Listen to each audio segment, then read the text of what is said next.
Salams and welcome. This is study secret tip number 28. I apologize for the noise of the fan in the background because I'm just having some difficulties with breathing at the moment. So my fan is on and I just hope that you can hear me despite the fan. So don't focus on the fan in the background, just focus on my voice, right? This is study secret tip number 28. This is very important.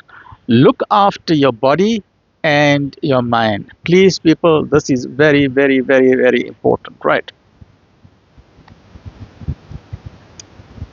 Peak performance comes from a healthy body and a healthy brain. Very important. Mind, body, and soul. Don't just focus on the brain when you're studying, but also make sure that your body is strong and your soul is strong. That means you must involve your prayer as well. Make dua on a regular basis, make your salah on a regular basis, right? Excuse me. And for those who are not Muslim, please remember, don't remove God from the equation of your life, right? Peak performance comes from a healthy body and brain. Get 7 to 9 hours of sleep. Eat foods that will stimulate your brain. Fresh fruits, very important. Nuts are very important. Almond nuts are very, very good, right? My mother had a secret recipe. Alhamdulillah, she used to have almond nuts, which used to be crushed, and in warm milk, we used to have it at night. And that's a very, very powerful brain stimulator, right? So any other nuts, cashew nuts or walnuts, all are very important, but I prefer almond nuts. And dates are very good. The khajur, dates are very, very good. Whole grains very important. As what we said, water is very important because your brain needs three things which we remind ourselves. GOW, you need glucose, you need oxygen, and you need water. All right. So when you're running around or doing some exercise, that will give you your oxygen that you need. Any sugary drink you can have. For example, if you're having a piece of fruit, that will give you your water as well as it will give you your sugar. Then you go for a quick walk. You can go for the walk around the garden. Or if you can't go in the garden, if it's not safe, you walk around in your lounge. Or if you've got a staircase inside your house, you run up and down the steps 3 times, 4 times, 10 times until you feel that, okay, now you're feeling a bit wakker and refreshed. And then you go back to your desk again, right? So whenever you're having that 5-minute break, remember to do some sort of physical activity. Because exercise, it boosts your focus and your mood.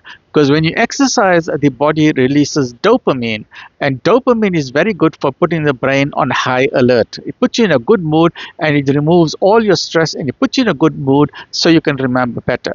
And remember, take frequent breaks, refresh, and don't burn out. Don't try and study for hours without taking a break, right?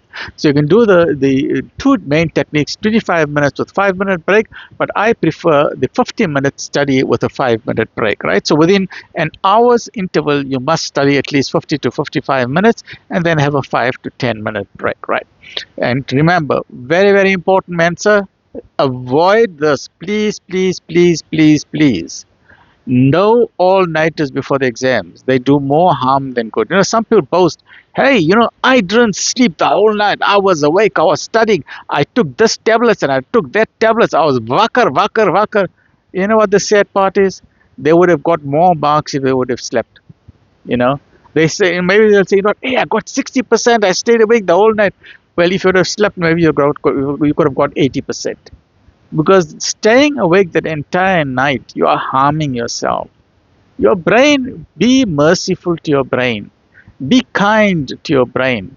Train your brain throughout the year. Why are you to punish your brain the night before the exams? Don't punish your brain the night before the exams.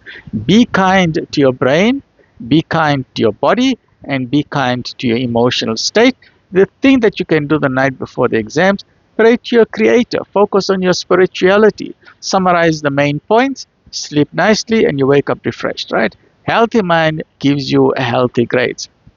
Please remember, du'as are very important, and we know that the famous dua which my mother also always taught us, and which is in Surah Al-Baqarah, Rabbi Zidni Ilma, O Allah, increase me in knowledge. O Allah, please open my brain, my heart, and my body towards knowledge and my heart. O Allah, guide me to those actions and deeds that are acceptable and righteous and pleasing to you. So my dua for you and for your children, for your grandchildren, for all those who are writing the exams, may you have fabulous and outstanding marks. But please remember, we are made up of 4 different dimensions, and we need to look after every of our dimensions: heart, mind, body, and soul.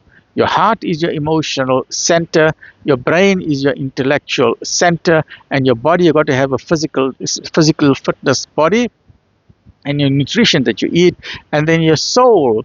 Always remember to pray, even if it's a little bit of a zikr or a darood that you're praying, and remember that zikr is also very, very important. It can put you in a good frame of mind and give you the relaxation that your body needs. Stay well, stay focused. Alhamdulillah Rabbil Alameen.